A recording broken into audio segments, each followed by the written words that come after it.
ഒരു കുഞ്ഞ് വളരുന്ന അതിൻ്റെ ഏറ്റവും ചെറിയ ഒരു ക്രെഡിലിൽ കിടക്കുന്ന ഒരു കുട്ടി, അത് എത്ര വലിയ ധനികൻ്റെ ആണെന്ന് പറഞ്ഞാലും എത്ര ദരിദ്രൻ്റെ ആണെന്ന് പറഞ്ഞാലും അതിൻ്റെ ലൈഫിന് ഈ പറയുന്ന വലിയ വ്യത്യാസമൊന്നും ഉണ്ടാകണമെന്നില്ല.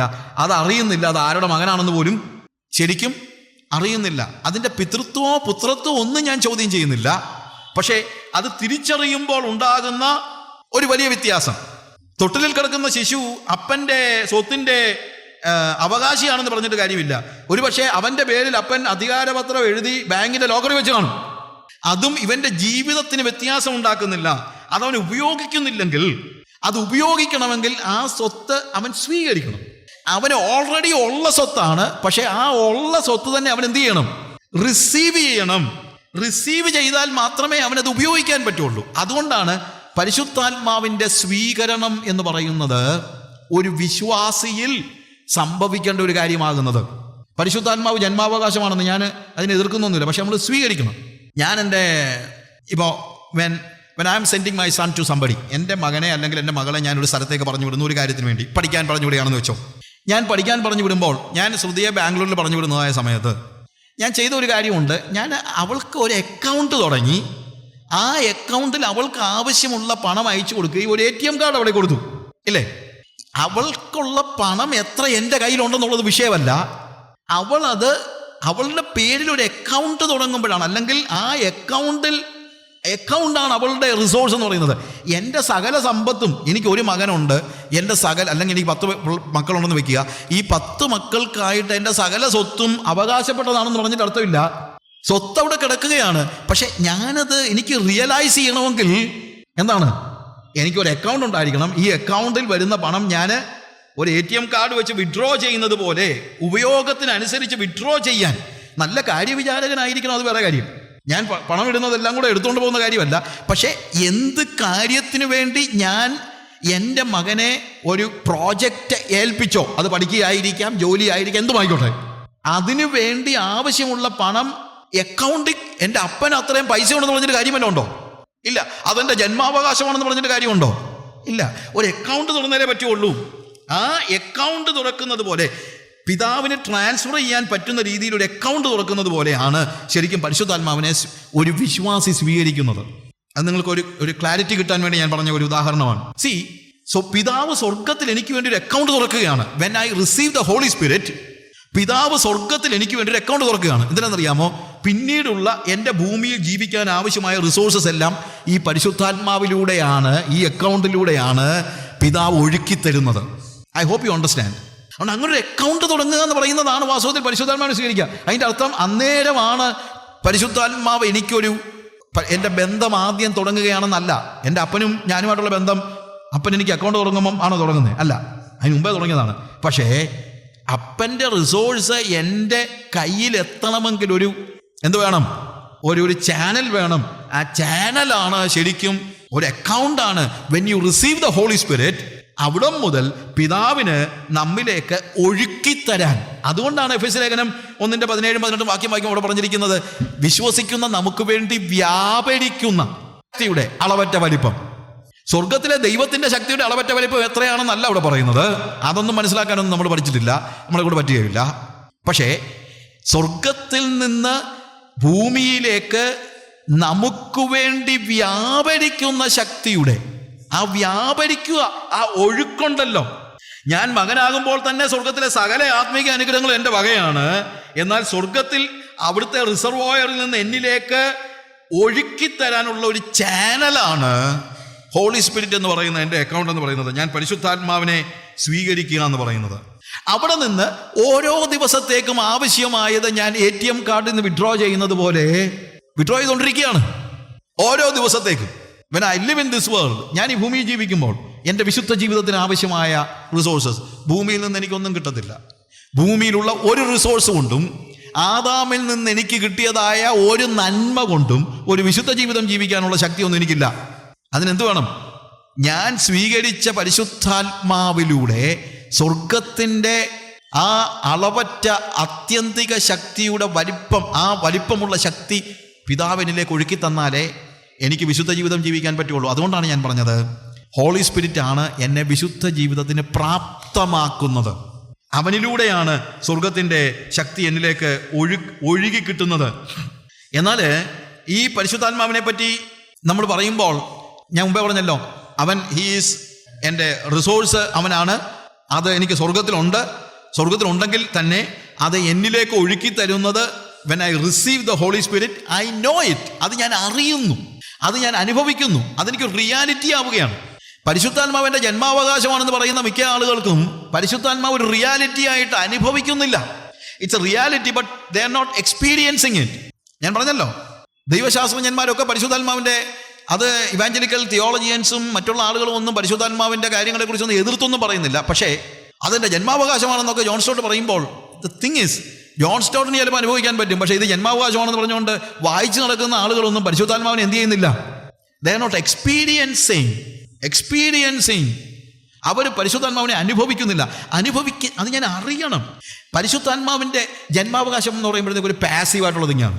ഞാൻ പറഞ്ഞല്ലോ, ഏത് കുഞ്ഞിനും അപ്പൻ്റെ സ്വത്തുണ്ട്, പക്ഷേ അതൊരു പാസീവായിട്ടുള്ള കാര്യമാണ്. അത് കൊച്ചിൽ ഡിഫറൻസ് ഒന്നും ഉണ്ടാക്കുന്നില്ല.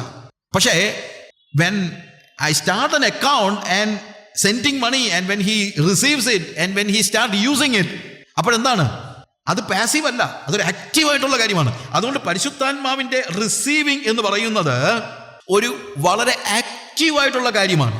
പഴയ നിയമത്തിനും പുതിയ നിയമത്തിനുമുള്ള പരിശുദ്ധാത്മാവിനെ സ്വീകരിക്കുക എന്ന് പറയുന്ന ഭാഗങ്ങളിലൊക്കെ ഒരു പാസീവ് റിസീവിങ്ങിനെ കുറിച്ചല്ല പറയുന്നത്.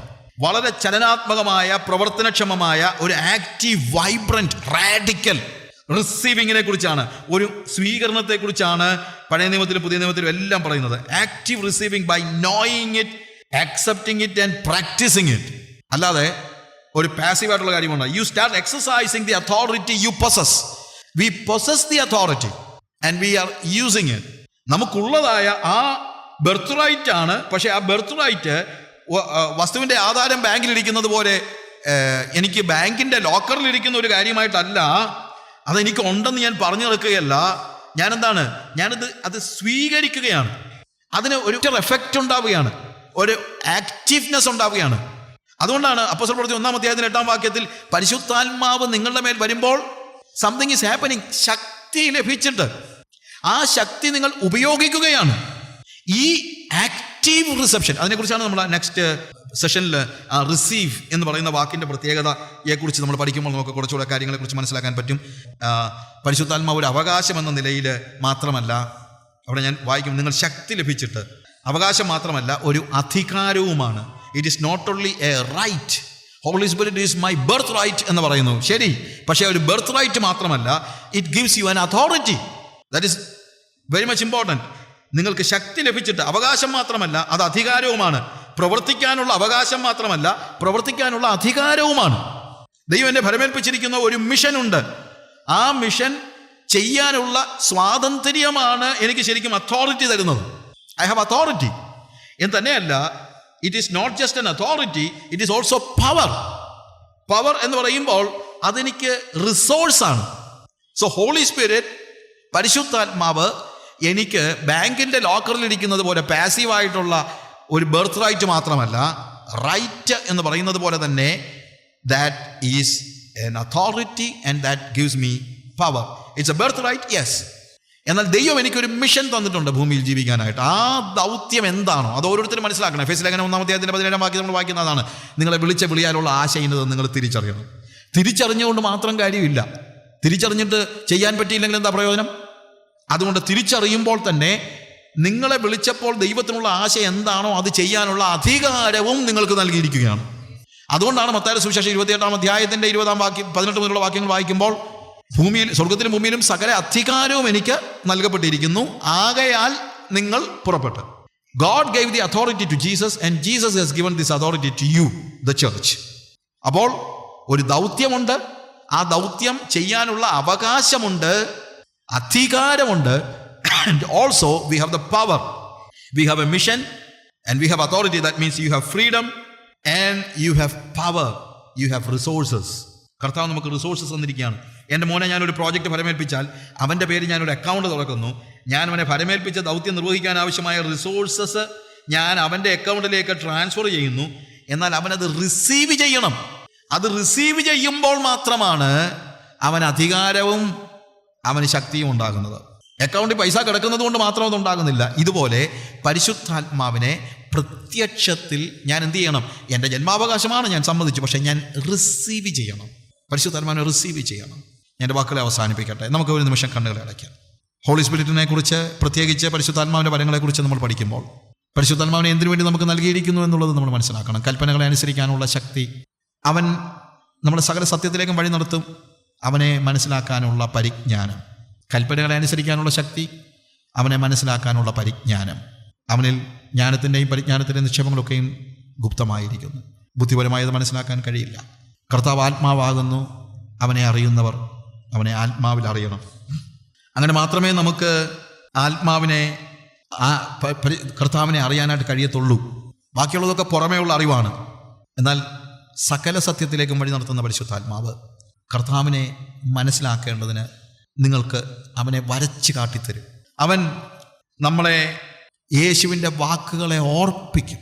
ജീവിതത്തിൻ്റെ പ്രതിസന്ധികളിൽ ഇവിടെ എന്താ ചെയ്യേണ്ടതെന്ന് നമ്മൾ വിഷമിച്ചിരിക്കുന്ന സമയത്ത് ദൈവത്തിൻ്റെ പരിശുദ്ധാത്മാവ് യേശുവിൻ്റെ വാക്കുകളെ നമ്മളെ ഓർപ്പിക്കും. നമ്മുടെ പ്രതിസന്ധികളിൽ അവനൊരു കംഫർട്ടറാണ്. അവൻ നമുക്ക് സാക്ഷിക്കാനുള്ള ശക്തി തരുന്നു. സാക്ഷിക്കുന്നതിൽ അവൻ നമ്മുടെ പങ്കാളിയാണ്. അവൻ വന്ന് പാപത്തെക്കുറിച്ചും നീതിയെക്കുറിച്ചും ന്യായവിധിയെക്കുറിച്ചും ബോധ്യം വരുത്തുന്നു. പരിശുദ്ധാത്മാവ് എന്ന ദാനം എത്ര അത്യന്താപേക്ഷിതമാണ് നമ്മുടെ ജീവിതത്തിൽ എന്ന് നമ്മൾ മനസ്സിലാക്കുക. അതിനെക്കുറിച്ചുള്ള സ്റ്റഡീസ് മാത്രമല്ല ആവശ്യമായിരിക്കുന്നത്. You need to receive the Holy Spirit. കൃപാവരങ്ങൾ അതിൻ്റെ മാനിഫെസ്റ്റേഷൻസ് മാത്രമാണ്. യഥാർത്ഥത്തിൽ നമ്മൾ സ്വീകരിക്കുന്നത് ദാനം എന്ന് പറയുന്നത് പരിശുദ്ധാത്മാവാണ്. അവനെയാണ് നമ്മൾ സ്വീകരിക്കേണ്ടത്. പരിശുദ്ധാത്മാവ് എന്ന ദാനം നിങ്ങൾക്ക് ലഭിക്കും. അവനെ സ്വീകരിക്കേണ്ടതിൻ്റെ ആവശ്യകത നമ്മൾ ഒന്നുകൂടെ ഓർക്കുകയാണ്. നമ്മുടെ ബർത്ത് റൈറ്റ് ആണ് എന്ന് പറഞ്ഞിട്ട് മാത്രം അർത്ഥമില്ല. യെസ്, പക്ഷെ തൊട്ടിലിൽ കിടക്കുന്ന ഒരു കുട്ടിക്ക് പിതാവിൻ്റെ സ്വത്ത് ബർത്ത് റൈറ്റ് ആണെന്ന് പറഞ്ഞിട്ട് എന്താ കാര്യം? നമ്മളത് സ്വീകരിക്കുമ്പോൾ മാത്രമാണ് അത് നമുക്ക് ഉപയോഗിക്കാൻ കഴിയുന്നത്. Receive it, receive the Holy Spirit. അന്യഭാഷ പറഞ്ഞുകൊണ്ട് മാത്രം കാര്യമില്ല. പരിശുദ്ധാത്മാവ് നമുക്കൊരു റിയാലിറ്റി ആകണം. സ്വർഗത്തിൽ നമുക്ക് വേണ്ടി കർത്താവ് ഒരു അക്കൗണ്ട് തുടങ്ങുന്നതിന് തുല്യമാണ് നമ്മൾ പരിശുദ്ധാത്മാവിനെ സ്വീകരിക്കുന്നത്. കാര്യം സ്വർഗത്തിൻ്റെ സകല ആത്മീക അനുഗ്രഹങ്ങളും നമ്മളിലേക്ക് ഒഴുക്കിത്തരാൻ ദൈവത്തിൻ്റെ ചാനലാണ് പരിശുദ്ധാത്മാവ്. ഇന്ന് എല്ലാവർക്കും ഒരു നിമിഷം കണ്ണുകളെ അടച്ചിരിക്കുമ്പോൾ നമുക്ക് പറയാമോ, കർത്താവേ, ആ പരിശുദ്ധാത്മാവിൻ്റെ അനുഭവം എനിക്ക് അത്യന്താപേക്ഷിതമാണ്. എൻ്റെ ജീവിതത്തിൽ കൽപ്പനകളെ അനുസരിക്കാനും നിന്നെ സാക്ഷിക്കുവാനും മറ്റുള്ളവരുടെ മുമ്പിൽ ധൈര്യത്തോടുകൂടെ നിന്നെ പ്രസ്താവിക്കാനും എൻ്റെ ജീവിതത്തിൽ നിൻ്റെ പരിജ്ഞാനത്തിൽ വളരാനും ഒക്കെ നിൻ്റെ പരിശുദ്ധാത്മാവ് എനിക്ക് ആവശ്യമാണ്. അതിൻ്റെ മാനിഫെസ്റ്റേഷൻസ് എനിക്ക് തീർച്ചയായും വേണം. പക്ഷേ മാനിഫെസ്റ്റേഷൻസ് അല്ല ഞാൻ സ്വീകരിക്കുന്നത്, എനിക്കറിയാം. It is the Holy Spirit. കർത്താവേ, നിന്നെ സ്വീകരിക്കുവാനും നിന്നെ പ്രതിഫലിപ്പിക്കുവാനും എന്നെ നിരന്തരമായി സഹായിക്കണമേ എന്ന് എത്ര പേര് പ്രാർത്ഥിക്കും? കരങ്ങളെ ഉയർത്തി ഒരു നിമിഷം ദിവസം നമുക്ക് പറയാം, കർത്താവേ, നിൻ്റെ പരിശുദ്ധാത്മാവിനെ അതായി തന്നെ സ്വീകരിക്കാനും നിൻ്റെ പരിശുദ്ധാത്മാവിനെ പ്രതിഫലിപ്പിക്കുവാനും നീ എന്നെ സഹായിക്കണമേ കർത്താവേ. കർത്താവേ, എന്നിലേക്കുള്ള ആത്മാവിൻ്റെ അനുഗ്രഹങ്ങളുടെ എല്ലാ ചാനലും പരിശുദ്ധാത്മാവാണെന്ന് ഞാൻ മനസ്സിലാക്കുന്നു. അതുകൊണ്ട് എൻ്റെ അനുദിന ജീവിതത്തിൽ ആവശ്യമായ റിസോഴ്സസ് എന്നിലേക്ക് ഒഴുക്കി തരുവാൻ, നിൻ്റെ അത്യന്ത ശക്തി എന്നിലേക്ക് പകർന്നു തരുവാൻ, നിൻ്റെ ആത്മാവിൻ്റെ ആ ചാനൽ എപ്പോഴും സജീവമായിരിക്കേണ്ടതിന് എന്നെ സഹായിക്കണമേ കർത്താവേ. ഇടയ്ക്ക് അതിനകത്ത് മാലിന്യങ്ങൾ വീണ് അടഞ്ഞു പോകുവാൻ ഒരിക്കലും ഇടയാക്കരുതെന്ന് പ്രാർത്ഥിക്കുന്നു കർത്താവേ. എപ്പോഴും തുറന്നിരിക്കുന്ന ഒരു ചാനലായി പരിശുദ്ധാത്മാവിൻ്റെ അനുഭവത്തിൽ നിൻ്റെ ആത്മീക അനുഗ്രഹങ്ങളെ സ്വീകരിക്കുവാൻ എന്നെ പഠിപ്പിക്കണമേ. യേശുവിൻ്റെ നാമത്തിൽ തന്നെ.